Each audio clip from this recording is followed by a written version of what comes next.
म्हणतात अँग्युलर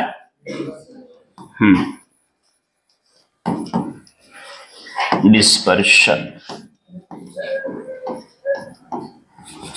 आपल्याकडे एक म्हण आहे, नावात काय असं म्हणतात ना काही लोक म्हणतात नावातच सगळे. मला एक सांगा, नावात जर सगळं काही नसतं, मला असं वाटतं नावात बरंच काय. आता तुम्ही मला, आपल्याला माहिती आहे ना, आपण डिबेटमध्ये असतो नेहमी, हुंडा देणं चांगलं का वाईट माहिती आहे तुम्हाला, बरोबर आहे की नाही?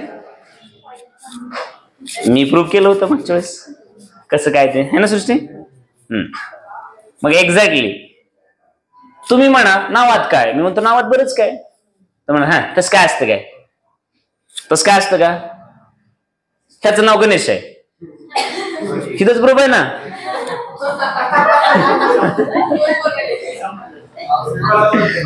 तुम्ही लगेच म्हणणार हा भेटलं का नाही आमचं प्रूफ, आम्ही जिंकलो असं तुम्ही म्हणणार. हा तिचं नाव ज्ञानेश्वरी आहे असं मी काय बोललो नाही, मी नाव फक्त सांगितलं तुम्हाला. हा ते वागत नाही तसं तो भाग वेगळा.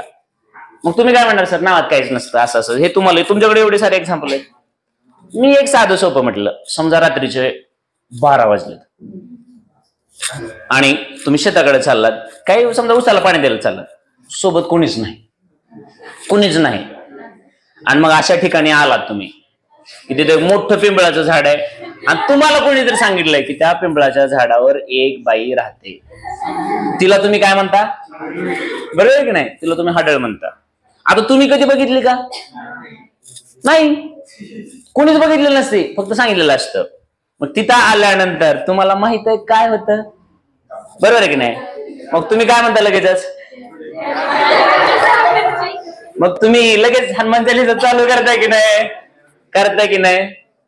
मग तुम्ही मला सांगा नावात तर काय नाही म्हणता, मग कसं काय तुम्ही हनुमान चालीसा चालू केली?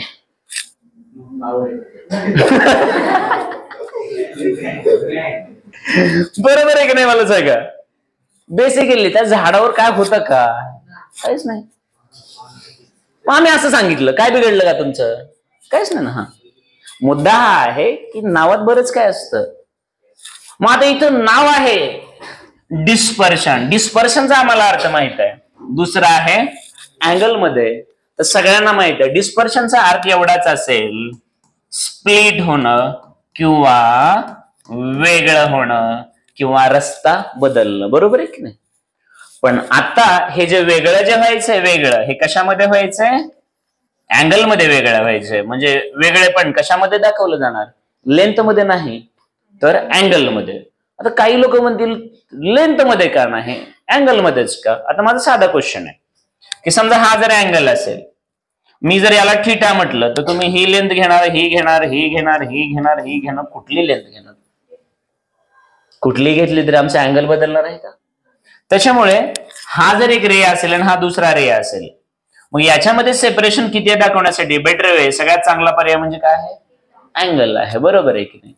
मग मला जर हा एक रे असेल आणि हा दुसरा रे असेल, हे एकमेकांपासून किती लांब गेलेत, त्यांचं सेपरेशन किती झालं किंवा किती ते एकमेकांपासून स्प्लिट झालेत, याच्यासाठी सगळ्यात चांगला ऑप्शन म्हणजे या दोघांमधला कोण असतो? अँगल असतो. लक्षात आलं का रे बाळांनो? मग तुमच्या शिकायच्या अगोदरच कळायला पाहिजे की हे असं का असलं पाहिजे. मग याचा अर्थ डिस्पर्शन मागच्या लेक्चर मध्ये झालं म्हणून कळालं तुम्हाला, स्प्लिट होणं, वेगळं होणं. पण आता वेगळे पण आम्ही कशा दाखवणार आहोत? अँगल मध्ये. एवढी सोपी सुंदर कॉन्सेप्ट आहे. आणि हे वेगळं कोण करणार आहे, कोणामुळे हे वेगळे होणार आहेत, तर त्याला रिझन आहे प्रिझम. मग जायचं त्या टॉपिक कडं. मग आता सगळ्यांना माहिती असायला हवं ते तसंच का, त्याचं एकच सांगेल फक्त की आपण याच्यासाठी जे हेल्प घेणार आहोत ते मागच्या लेक्चरला झालेलं आहे. त्याच्यामुळे एक फॉर्म्युला आपण तिथं जो बनवलाय आजच्या लेक्चरमध्ये तो रेडीमेड असेल, पण आपल्यासाठी रेडीमेड आहे का तो?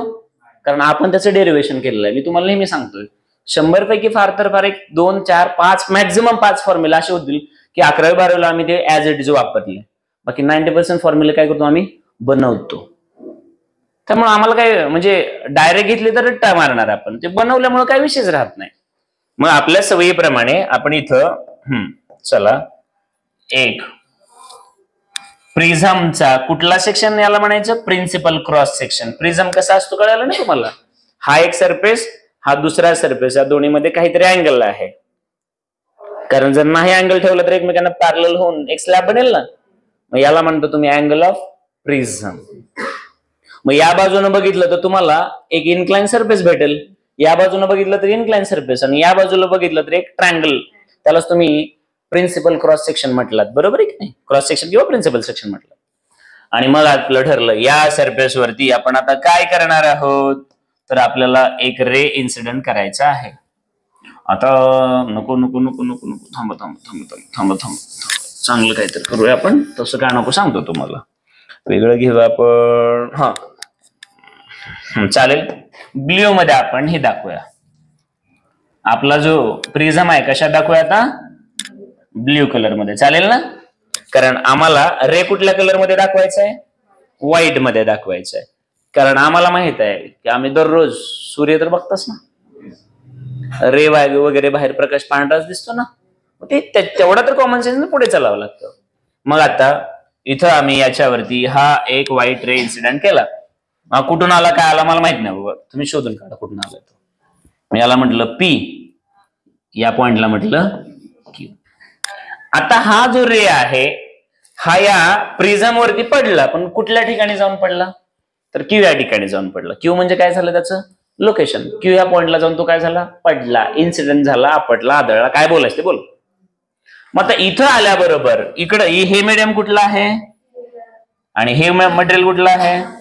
मग सगळ्यांना माहित आहे, फार 10वीच्यांना माहिती आहे चांगलं, किंवा एका मीडियम मधून दुसऱ्या मीडियम मध्ये जाताना त्याच्यात काय काय बदल होते. तुम्हीच बघा ना, 10वीला मराठी मीडियम मध्ये होते, 11वीला मग तुम्हाला अगोदरच कोणतरी भीती घातलेली असते. मराठी मीडियम मधून तुम्ही सायन्सला गेला ना, तुम्हाला काहीच कळत नाही, तुम्हाला सांगितलेलं असतं. पण तुम्हाला सध्या ज्या शिक्षकांचे जनरेशन शिकवायला चालू आहे, तुम्ही त्यांना सगळ्यांना विचारा बरं, इथले महाराष्ट्रामधले जेवढे कोणी आहेत त्यातले 90% टीचर कुठल्या मीडियमचे, आणि ते तुम्हाला शिकवतात आणि ते तुम्हाला सांगतात की तुम्ही मराठीमधून सायन्समध्ये इंग्लिशमध्ये गेलो तुम्हाला काहीच कळणार. असं शक्य तर आहे का? ते बिचारे कसे आलेत माहिती आहे ना सगळ्यांना. मग मीडियम मध्ये एका मीडियम मधून दुसऱ्या मीडियम मध्ये गेला काही ना काही चेंज होणार, पण एवढा चेंज नाही होणार ना, तो काहीच कळणार नाही, थोडंफार कळणार नाही. समजा 10%, 20% नाही कळायला, 80% तर कळेल ना. आणि नाहीतरी तुम्हाला इंग्लिश पहिलीपासूनच आहे, नर्सरी पासून इंग्लिश आहे तुम्हाला. मग आता आणि मोबाईलमुळे तर सगळं इंग्लिश मध्ये झालंय, बरोबर आहे ना. हल्ली शिवाय सुद्धा लोक इंग्लिश मध्ये देत आहेत. एवढी प्रगती झाली भारताची, आणखी काय, बरोबर आहे की नाही? शिवाय म्हणजे चांगले शब्द. हा ठीक आहे असं. मग आता इथं आल्यानंतर नेमकं काय होतं कळलंय सगळ्या गावाला. मग इथं जो काही स्टडी दाखवायचा, जो काही तुमचा अभ्यास असेल तो कशात दाखवायचा आहे? जॉमेट्री मध्ये, कारण रे ऑप्टिक्स चाललंय. मग जॉमेट्री मध्ये दाखवायचं म्हणलं की भूमिती आली रे आली म्हणलं की त्याला प्रॉपर कन्स्ट्रक्शन आलं. मग तुम्हीच म्हणता लगेच या सरफेसला अगोदर काय ड्रॉ करा. चला तुम्ही सांगताय ना, आम्ही ऐकून असं कधी होतंय का? मग याला कुठला कलर घेऊया? नॉर्मलला. हा कलर आपण जनरली दाखवत नाहीत कुठं कधी. हा घेऊया, हा ऑरेंज घेऊया, चालेल ना रे? चला चला चला चला, ही अशी एक मोठी नॉर्मल दाखवली अशी, आणि याला म्हटलं नॉर्मल. म्हटलं काय म्हटलं? चालेल. नॉर्मल कोणाला? त्या सरफेसला असेल ना. मग हे असं दाखवलं तर चालेल का? ही झाली नॉर्मल. म्हणजे किती डिग्री झाला तो? आता हे असं दाखवलंच 90 दाखवायची गरज असते का? हा ते पण महत्वाचं आहे. असं पण दाखवलंय, म्हणून 90 पण दाखवलंय, गरज नाही ना. कुठलं तरी एक लिहायचं असतं, पण मला तुमच्यावर जरा जास्त विश्वास आहे म्हणून मी असं करतो. ठीक आहे. मग आता हा जो असेल हा अँगल, याला काय म्हणायचं? अँगल ऑफ इन्सिडेंटचे डेफिनेशन. ते जर तुम्हाला कोणी म्हटलं डिफाईन अँगल ऑफ इन्सिडेंट, कसं करता define? Angle of incident can be define as angle made by incident ray with, very good, म्हणजे तसं करता. मग आता इमॅजिन करा की एअर मधून ग्लास, इथं जर समजा चुकून हे ग्लास मीडियम आलं नसतं तर तुम्ही काय केलं असतं? सरळ निघून गेला असता. मग हा तुमचा कसला पाथ आहे? ओरिजिनल. बरोबर आहे का रे बाळांनो? ओरिजिनल. मास्टर वर्गात यायच्या अगोदर जी तुमची कंडिशन असते ती खरी ओरिजिनल असते. शिक्षक आल्यानंतर जर आमची साक्षी अशी गप बसते तर ती गप्प बसणारी साक्षी नाही, खरी साक्षी तुम्हाला कधी कळते? तुम्ही सीसीटीव्ही कॅमेऱ्यात बघायचं. मस्त पैकी 5 रुपयाचे चिप्स आणलेलं असतं, मस्त इकडे इकडे आहे का बघत असतात, असं खाली हे करून फोडत असतात, दिसू नये मला दिसू नये म्हणून. आणि इकडे इकडे बघून मास्कच्या मध्ये घालून ते खात असतात. मी बघितले, माझा अभ्यास चांगला आहे ना. आणि शिक्षक आल्यानंतर पुढे चालू केलं की हे हुशार लोक म्हणायच्याला. मग आता इथे तुम्ही आलात, इथं आल्यानंतर तुम्हाला कळालं की बाबा हा जो वाईट आहे ना, हा वाईट नाहीये खरं तर, तो बंच आहे. तो वरून दिसतो तसा नाहीये. ते मुंग्यांचं वारुळ कसं असतं बरोबर ना, मध्ये तसं दिसतं वरून एवढं, पण खाली मोठं गाव असतं त्यांचं. व्हेरी गुड बाळा, तुमच्याकडे बघून मला हेच वाटतं. हा, मग तुम्ही इथं आलात ना की तो वाईट जो आहे तो म्हणतो मी वाईट नाहीच आहे, मी एकटा नाहीच आहे. ते किती असतात? 7. पण मुद्दा असा आहे की हे ग्लास मटेरियल त्याला म्हणतं ना, ग्लास मटेरियल म्हणतं की तू एअरला गंडवलंस. ग्लास या रेला काय म्हणत असेल? तू एअरला गंडवलंस, पण मला गंडवू शकत, मी ओळखलंय तू एकटा. किती आहे तुम्ही? बरोबर आहे ना. मग तो कसं ओळखतो? तर त्याच्यामध्ये जे 7 आहेत, प्रत्येकासोबत सेम बिहेव करतो का वेगवेगळं? कारण त्याच्यामध्ये जे 7 कलर आहेत ना, म्हणजे 7 वेव्हज आहेत, म्हणजे 7 वेव्हलेंथ आहेत, म्हणजे 7 फ्रिक्वेन्सी सुद्धा आहेत. मग त्या प्रत्येक वेव्हलेंथला, प्रत्येक फ्रिक्वेन्सीला त्याचा जो विरोध आहे कुणाचा? या ग्लासचा. तो सारखा राहतो का वेगवेगळा राहतो? तो वेगवेगळा राहतो. बरोबर आहे की नाही? मग अपोजिशन, विरोध वेगवेगळा झाल्यानंतर काल आपलं होतं ना, कोण रनिंग करायला गेलं? रनिंग करायला चालू होतं. कुणाला तर आपण ट्रकचं टायर बांधलं होतं, कुणाला तर काय केलं होतं. कोण होतं? कोण मुली होत्या? त्या गायब झालं काय? हा मग आपण रनिंगला मुली पाठवल्या आणि एकीच्या कमरेला काय बांधलं? ट्रकचं टायर. आज दुसरीच्याला ट्रॅक्टरचं बांधलं, मोठं पुढचं नसतं का ते हेडचं.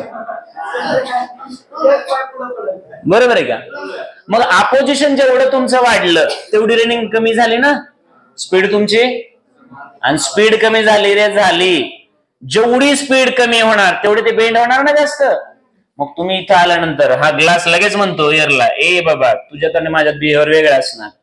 मग इथं आल्यानंतर पहिला जो रे आहे तो रेड दाखवला. का रेड दाखवतो? कारण रेडला सगळ्यात कमी विरोध होतो. कुणाचा? ग्लासचा. मग सगळ्यात कमी विरोध झाल्यामुळे स्पीड त्याची बऱ्यापैकी जास्त राहते आणि त्याचं बेंडिंग कमी होतं. मग आपण असं दाखवलं. आता मी मुद्दाम इथंच दाखवतो, ह्याच्या बाहेर घेऊन जात, कारण त्याच्या बाहेर घेऊन गेलं की वेगळंच काहीतरी घडतं परत, माहिती ना. आणखी स्पीड वाढेल ना. मग आता रेड, इथून स्पीड झाला रेड. आता तुम्ही मला सांगा, रेड झाल्यानंतर आम्हाला सिक्वेन्स चांगला माहिती आहे, पण आम्हाला बाकीच्यात सध्या इंटरेस्ट नाही. आम्ही डायरेक्ट एक्स्ट्रीम घेणार आहोत. रेड घेतला रेड की राहिला कोण? मधल्यांना आम्ही घेत बसत. मग आता बाळांनो दुसरा जो आहे हा ना रे, बरोबर आहे का? मग हा कोण तुमचा? वॉलेट. बरोबर आहे का? मग तुम्ही रेड, बाकी सगळे कलर या दोन्हीच्या मध्ये आहेत बरं का, पण सध्या आम्हाला त्याच्यात कसलाच इंटरेस्ट. इव्हन सध्या मी येलो कडे सुद्धा बघितलेलं नाही. गरज लागेल तेव्हा घेऊया. मग आता तुम्ही मला सांगा रे बाळांनो, आता नीट बघा बरं का, हा तर एक पॉइंट आहे आणि हा ओरिजिनल रूट आहे, रस्ता आहे. आता त्या ओरिजिनल रूट पासून ते काय झाले? सेपरेट झाले. मग किती अंतरावर गेले असं दाखवता येत नाही लेंथ मध्ये. ते कशामध्ये दाखवावं लागतं? अँगल मध्ये. मग इमॅजिन करा बाळांनो की याला मी असं म्हटलं, याला मी म्हटलं डेविएशन ऑफ रेड कलर म्हटलं, चालेल का? अरे आणि मग ह्याला काय म्हणावं लागेल? Deviation of violet colour. बरोबर आहे का? मग सगळ्यात जास्त कुणाचं झालं? व्हायोलेटचं. सगळ्यात कमी कुणाचं झालं? मग अँग्युलर डिस्पर्शन म्हणजे नेमकं काय असतं? तर ज्या दोन एक्स्ट्रीम मधला डिफरन्स असतो. जनरली आपल्या नोट्स मध्ये त्याला कुठल्या पर्टिक्युलर सिम्बॉलने दाखवलेलं नाही. आपण आपल्याला जी बुद्धी आहे त्याचा वापर करू. आपण हा जो अँगल आहे याला थिटा म्हणू, चालेल का? याला काय म्हणूया? थिटा. चालतं का? मग अँग्युलर डिस्पर्शन म्हणजे नेमकं काय आहे? तर that is the difference between deviation of violet colour to deviation of red colour. समजलं आहे का? मग दोन अँगल मधला डिफरन्स, दोन अँगल मधला फरक, ते आपल्यासाठी असणार आहे डिफरन्स. बरोबर आहे की नाही? त्यालाच तुम्ही नाव दिलं डिस्पर्शन, पण कसलं? अँगल मधलं असल्यामुळे नाव दिलं अँग्युलर. समजलंय का? मग जर आपण आता याला थोडस मूव्ह केलं, आणि थोडस छोटं पण केलं. ओके, बस झालं कामापुरतं. हा, तर तुम्ही मला सांगा आता की याला जर आपण म्हणायचं असेल अँग्युलर डिस्पर्शन,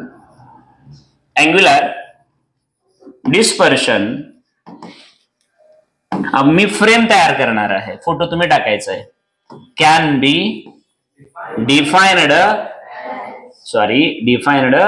ऍज, मी फ्रेम केलेली आहे. आता कसला फोटो टाकताय ते तुम्ही बघा, कोणाचा टाकायचं काय ते तुमच्या तुम्ही ठरवायचं. कोण कम्प्लीट करेल पुढचं? आयशा प्लीज. हा, ऍज दी डिफरन्स between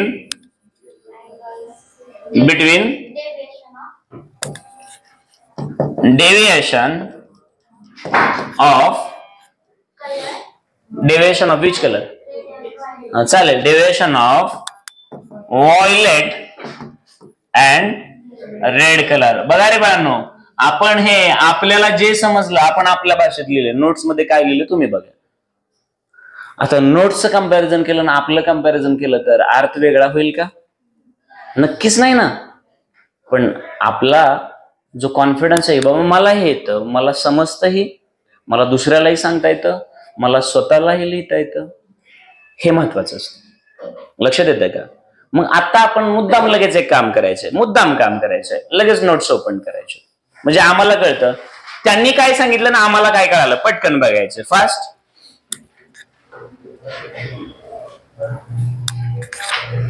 पटकन, त्यांची भाषा आमची भाषा.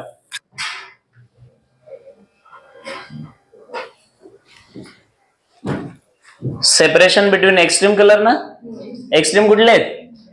Red and. मग त्यांनी एक्स्ट्रीम म्हणून जर ब्रॅकेट मध्ये रेड अँड व्हायलेट किंवा व्हायलेट अँड रेड ठेवले असतील तर आम्ही रेड अँड व्हायलेट म्हणून ब्रॅकेट मध्ये एक्स्ट्रीम लिहू शकतो का नाही रे? बरोबर आहे का नाही? समजलंय का रे सोडून? मला सांगा, हे जेव्हा आपण आपल्या पद्धतीने करतो, आणि दुसरी गोष्ट ते डायरेक्ट म्हणतात अँग्युलर डिस्पर्शन. मी म्हटलं let angular dispersion is equal to theta बोललो, चालेल ना? आपण दिलं की अँग्युलर डिस्पर्शन आम्ही कशाने दाखवणार?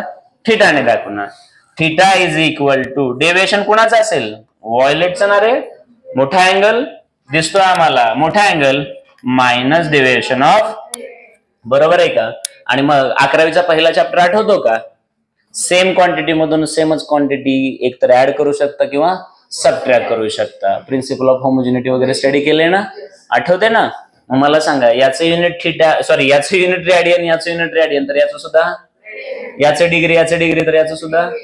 हे सोपं आहे की नाही? समजलेलं आहे का? मग जर आता हे तुम्हाला समजलं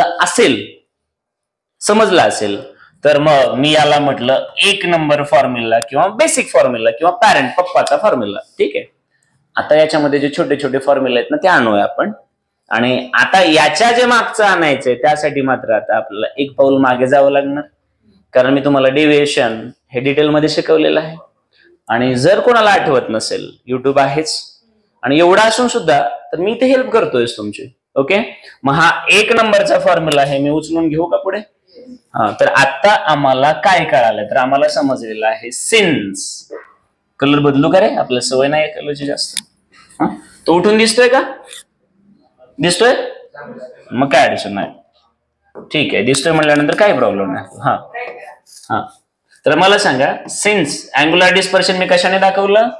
theta is equal to deviation produced by violet colour ना रे, minus deviation produced by red colour. चालेल ना? हा आपला आजच्या टॉपिक मधला मेन फॉर्म्युला किंवा मेन इक्वेशन, बरोबर आहे ना? आता तुम्ही मला सांगा, जर एवढं समजलं असेल तर आज तुम्हाला जे काय शिकवायचं मी शिकवलं. पण आज फिजिक्सचं तुम्हाला माहितीच आहे, फिजिक्स आजचं कधीच नसतं. फिजिक्सचा टॉपिक चालला 11वीचा, कधी 5वीचं लागतं, कधी 8वीचं लागतं, कधी 10वीचं लागतं, कधी कुठलंही. आता हा जो प्रॉब्लेम आहे आमचा इथला, किंवा हे जे इक्वेशन आहे, हे इक्वेशन सॉल्व्ह करायला आम्हाला आता या क्षणाला काय लागेल, तर काल परवा जे झालं ते लागेल. बरोबर आहे ना? मग तुम्हाला माहित आहे सिन्स डेविएशन म्हणलं मी आणखी मिनिमम वगैरे बोललेलो. Minimum sorry deviation delta is equal to आपलं काय होतं I1 प्लस I2 मायनस ए असं दाखवलं होतं ना तुम्ही.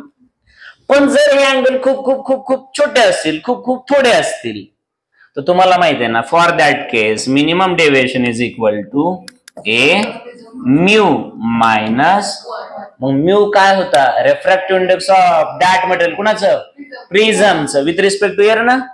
हे तुम्हाला झालेलं आहे आज तुमचं हे लक्षात येणार नाही म्हणून मी म्हटलं होतं ना उद्याचं त्याचा विषय तो होता. मग मला सांगा हे खरंच कळालंय का. मग हे जे दोन आहेत ह्या दोन गोष्टी यासाठी आम्ही मागचे 2 लेक्चर घालवलेले असतात तेव्हा आज आम्हाला ते रेडीमेड घेता येतं. डायरेक्ट रेडीमेड घेतले की वाट लागत असतं. आम्ही हे दोन्ही फॉर्म्युले बनवलेत ना बनवण्यासाठी 2 लेक्चर घालवलेत. आता मुद्दा हा असतो की या केसमध्ये जर हे अँगल खूप खूप खूप खूप छोटे आहेत मग तुम्ही म्हणाल का बरं छोटे आहेत. ऑब्व्हियसली बाळांनो तुम्हीच विचार करा की रेड आणि व्हायोलेट मध्ये सगळे अँगल येतात ना. आम्हाला माहिती आहे चांगलंच की ह्या दोन्हीमध्ये बाकीचे 5 असतात म्हणजे सगळ्यांमधला डिफरन्स थोडा थोडा होतो. म्हणजे अँगल खूप मोठे असतात छोटे असतात मग आम्हाला माहित आहे. आता फिजिक्स नसून ही sine theta is equal to theta ना रे. हे आम्ही नाही बोलत तर कोण बोलतं मॅथ्स बोलतं आणि ते पण आम्हाला माहित आहे हा डिग्री मध्ये आणि हा मात्र रॅडियन मध्ये. हे घेतलंय ना जनरली 6 डिग्रीच्या आसपास पण ते बोललेत आपल्याला परवा की 10 पर्यंत घ्या तुम्ही बरोबर आहे ना. मग आता तुम्ही मला सांगा मग मी हा फॉर्म्युला वापरायचा म्हटलं तर चालेल का रे बाळांनो. नक्की. मग हा आमच्यासाठी जनरल फॉर्म्युला आहे कसला आता त्याला स्पेशल बनवावं लागेल. मग मी जर म्हटलं deviation of violet colour is equal to prism angle of prism हेच असेल ना आणि इथं refractive index of that medium कुठलं तर प्रिझमचं. पण रेफ्रॅक्टिव्ह इंडेक्स ऑफ कुणासाठी असेल सगळ्या कलर साठी सारखा असतो का आता. मग रेफ्रॅक्टिव्ह इंडेक्स त्याच कलरला असेल ना कारण विरोध कुणाला होणार तर व्हायोलेटलाच ना. व्हायोलेट मायनस जनरल पासून स्पेशल कसं केलं कळालं का. मग मला सांगा सिमिलरली आम्ही म्हटलं सिमिलरली हा deviation produced in red colour चालेल का रे. हा हे असंच होईल ना. ए रिफ्रॅक्टिव्ह इंडेक्स कोणासाठी व्हेरी गुड बाळांनो रेड मायनस. मग हे घेण्यासाठी आम्हाला मागचं सगळं मूलभूत ओके लागतं तेव्हा आज कळत असतं. मग हे मागचं आमचं क्लिअर असलं की आज काहीच वाटत नाही काय 2 रे मधला डिफरन्स काढायला तो पण अँगल मध्ये. मग मला सांगा 8वी 9वी 10वी आमचं आयुष्य गेलं ना रे हे असं बघत फरक बघत बसणं आम्ही कास काय खूप मोठं केलंय. मग मला सांगा इथपर्यंत जर कळालं असेल बाळांनो तुम्हाला तर मी याला म्हटलं 1 नंबर याला मी म्हटलं 2 नंबर आणि याला म्हटलं 3. आता मला सांगा हे फिजिक्स राहिलं का आता मॅथ चालू झालं ना तर सिंपल मॅथ काय म्हणतो तुम्हाला जर 1 नंबरचे इक्वेशन सॉल्व्ह करायचे तर तुम्ही 2 आणि 3च्या व्हॅल्यू कुठे नेऊन ठेवा 1 मध्ये ठेवा. एवढं सिंपल असेल ना. मग जर तुम्हाला ते ठेवायच्या असतील तर तुम्ही असं करणार ना रे. Therefore theta is equal to आता deviation produced in violet colour अगोदर होतं ना त्याच्यामुळे तुम्ही असं करणार ना. ए रिफ्रॅक्टिव्ह इंडेक्स कुणाला 2 व्हायोलेट कलर मायनस ए रिफ्रॅक्टिव्ह इंडेक्स कोणासाठी रेड मायनस किमती नेऊन ठेवल्या. हा झालं. मी आता फिजिक्स मगाच बंद केलं आता काय चालू झालं कळालं असेल मॅथ चालू झालंय. मग आता हे कसं सोडवायचं मला तर येत नाही बाबा हे पुढचं कारण माझं काम संपलंय. हे कॉमन काढायचंय गुड कॉमन काढलं. हा ए कॉमन काढलं. हा चला आता ए कॉमन काढल्यानंतर असं होईल ना refractive index 2 violet colour minus 1 minus refractive index 2 red कलरला जो अपोज होतो तो चालेल का. मग आता तुम्ही मला सांगा प्लीज एकच मिनिट. आता रिफ्रॅक्टिव्ह इंडेक्स कोणासाठी -1 आता हे मायनस रिफ्रॅक्टिव्ह इंडेक्स कोणासाठी रेड मायनस चालेल का रे. हे काय झालं कॅन्सल का. Theta is equal to A into refractive index 2 violet minus refractive index 2 बरोबर आहे का. एवढी बडबड केल्यानंतर नेमकं काय कळालं तर मला सांगा अँग्युलर डिस्पर्शन म्हणजे अँग्युलर सेपरेशन ना रे बाळांनो. 2 एक्स्ट्रीम कलर मध्ये किती फरक पडू शकतो किंवा त्या दोन्हीमध्ये किती मोठा अँगल असू शकतो हे प्युअरली कोणावर अवलंबून आहे कळालं का. तर ते मटेरियल ना रे प्रिझमचा मटेरियल आणि त्या प्रिझमचा अँगल समजलं आहे का. मग तुम्ही मला सांगा बाळांनो, जर आता हे आम्हाला शिक्षक एवढं शिकवतात, मग आपल्याला तर माहित आहे आम्ही 11वी-12वीचं एज्युकेशन घेतो म्हणजे विषय संपला.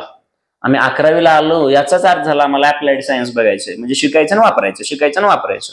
मग आता आम्ही काय समजून घेतलं तर इथं आम्हाला कळतं की जर हा आमचा प्रिझम असेल आणि याच्यावरती जर आम्ही एक रे इन्सिडेंट केला, मग त्याच्यामध्ये जर हा रेड कलर असेल आणि हा जर व्हायलेट कलर असेल, तर ह्या दोन्हीमध्ये जो गॅप असणार आहे, जे सेपरेशन असणार आहे किंवा जो अँगल जो असणार आहे, तो अँगल कोणावर डिपेंड असेल तर हा प्रिझम ज्या मटेरियल पासून बनवला ते मटेरियल आणि या प्रिझमचा इथला अँगल ए. लक्षात आलं का? कळालं का?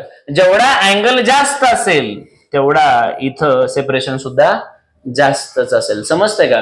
जेवढा रिफ्रॅक्टिव्ह इंडेक्स या मीडियमचा जास्त असेल तेवढा हे दोघं कसे जाणार एकमेकांपासून लांब जाणार. समजलं आहे का? कळालं का? मग आम्ही जेव्हा हा फॉर्म्युला बनवतो तेव्हा आम्हाला त्याच्यातून काय शिकायचं असतं. समजलं सगळ्यांना? नक्की कळालं का?